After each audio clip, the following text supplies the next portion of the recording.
વડોદરા શહેરમાં Urmi bridge rhythm હોસ્પિટલથી હરની તરફ જતો રસ્તો કે જે હાલમાં જ નવીન બનાવવામાં આવ્યો છે।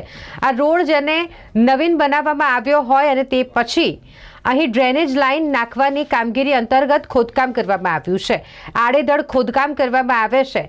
પ્રજાના ટેક્સના રૂપિયાનો અહીં વેડફાટ થતો હોય તેવા આક્ષેપો સામાજિક કાર્યકર કમલેશ પરમાર દ્વારા કરવામાં આવ્યા છે। આ રીતે આડેધડ ખોદકામ કરીને નવીન બનાવવામાં આવેલા રોડ રસ્તાને બગાડવામાં આવી રહ્યા છે। ડ્રેનેજ લાઇન નાખવાની જે કામગીરી હાલ અહીં ચાલી રહી છે તેને લઈને સામાજિક કાર્યકર કમલેશ પરમારે રોષ વ્યક્ત કર્યો।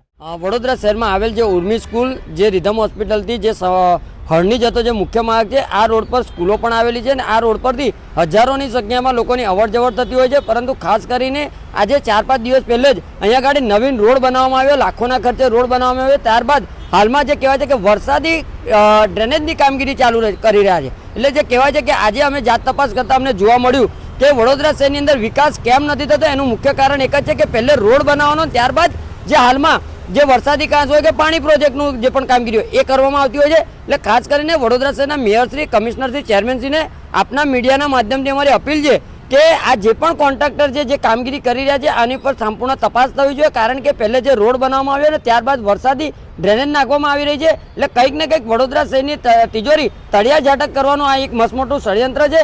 જેથી આપના મીડિયાના માધ્યમથી હું ફરીથી કહું છું કે જે પણ વોર્ડ નંબર 3ના કોર્પોરેટરો આવતા હોય, જે તે કોન્ટ્રાક્ટર હોય, અધિકારી હોય, આ તમામની જે સંકલન મિટિંગ કરાવી અને ચોક્કસથી જે પણ કંઈક ભ્રષ્ટાચાર આચરવામાં આવતો હોય તેઓની સામે કાયદાકીય કાર્યવાહી કરવામાં આવે તેવી અમારી માંગ છે।